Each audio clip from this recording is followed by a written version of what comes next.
And the way that I like to optimize my life every single day is by being conscious of what I call the 5 P's of self-mastery. And the 5 P's of self-mastery they are the tenets that I live by, and I'm constantly thinking about them. And by focusing on each of these 5 P's, maybe one at a time, and then once you build up habits inside of each of them, you can use them conglomerately, if that's a word. It sounds really good, but you can use them together in order to make progress faster from where you are to where it is you want to be. If you even just focused on these 5 P's after leaving this live broadcast today, you would make incredible progress towards what it is you were looking to achieve. And the first P is something that we've been talking about a lot today, and something that we talk about a lot all the time.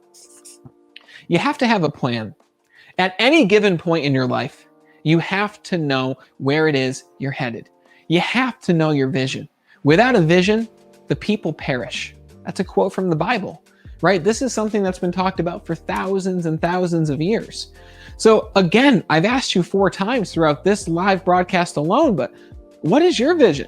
What is it that you're making progress towards? What is it that your life is going to look like in 1 year, 3 to 5 years? What would you love your life to look like in 10 years, in 20 years? Obviously, you have no idea what it will look like at that point, but what if you curated that vision in your mind right now? Imagine if you created that vision and in 10, 20 years, your life did look like that. And shoot big, go big, right? Don't think small, because what if I told you that whatever you wrote down on paper that you wanted your vision to look like, what if I told you that that reality would come true? Well, just be careful what you write down, because it very well might come true. You have to have a plan. You have to have a vision, like we talked about earlier. Now, once you have that plan, once you have that vision, a lot that determines the quality and the speed at which you're able to get to where it is you want to get to and set a goal and achieve a goal comes down to your own personal power, which is the second P. It's your own personal power. And your power comes down to 2 different places in your life. Your power comes down to the thoughts that you're experiencing on a daily basis. Fix my flip chart here. It's the thoughts that you're experiencing on a daily basis. Are your thoughts on a daily basis more positive thoughts? Or are they thoughts that bring you down? Are they thoughts that cause disempowering emotions? Or are the thoughts that you're experiencing pumping you up? Are you thinking thoughts of abundance, thoughts of you can do this? Are you thinking thoughts of, if I'm just patient and I continue to follow these steps, I'll be exactly where I want to be?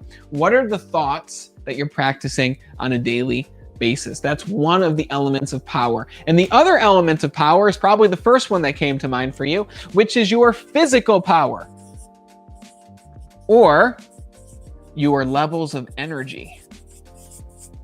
And the way that you move your body will determine your levels of energy. The way that you move your body and the way that you walk, the way that you talk, the way that you intentionally take care of your body will determine the levels of energy that you have on a daily basis. Very rarely do I meet people who are in great shape who don't have high levels of energy. I'm not talking about the people who are getting ready for giant fitness competitions, because a lot of those people are starving themselves. They're not taking in enough water intentionally. I'm talking about the people who are functionally fit.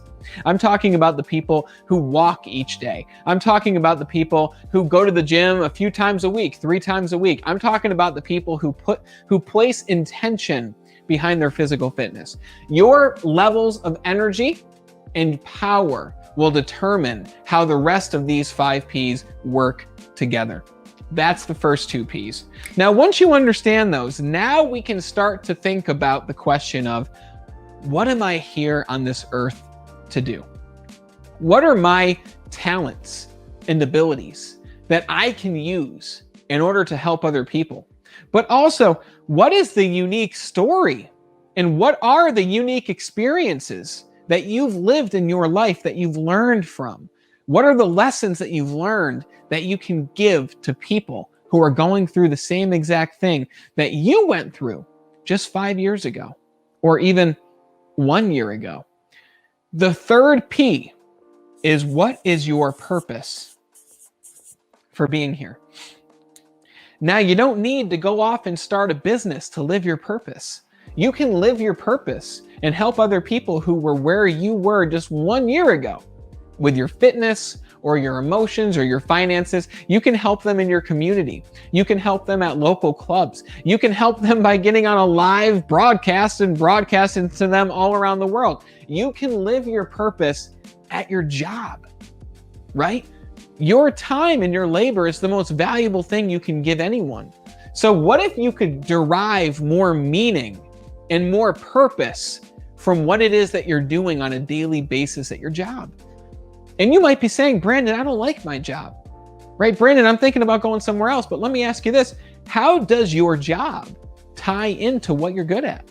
How could you be the best at your job? How could you be the best at what it is you do so that you could help more people? Because your purpose always ties in with other people. To reach the max level of happiness that you can reach, you have to help people. And I think you'd agree that the moments when you're most happy, you didn't get something, you didn't achieve something for yourself, you helped somebody else achieve something, or you performed an act of kindness for somebody else. Your purpose has to do with you taking your skills and abilities and your story and using it to help other people in your community, your family, on social media, or at your job, in your business, whatever it might be. Your purpose is the third P.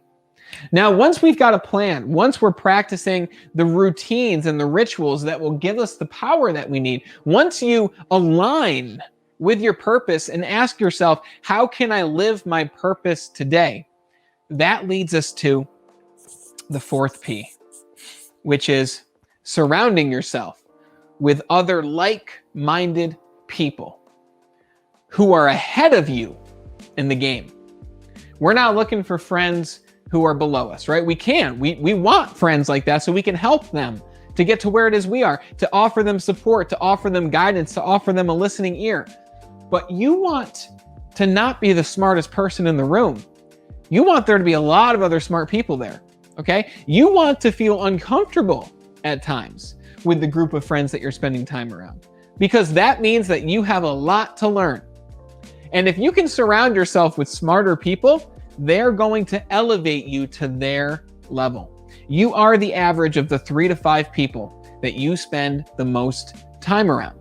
So who are the people that you're spending the most time around right now? Okay, it might be your family, it might be the friends that you had from high school, right? It might be a destructive group of friends. But the people that you surround yourself with will either help you toward your goals, or they'll detract from you making progress towards your goals. So a great way to determine the quality of the circle of friends that you have is when you leave the presence of the friends that you're spending time with, do you feel elevated?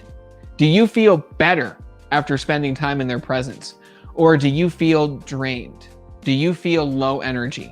Do you say to yourself, why did I even just spend an hour or two hanging out with them? If that is the case, you got to find yourself new friends to hang around with.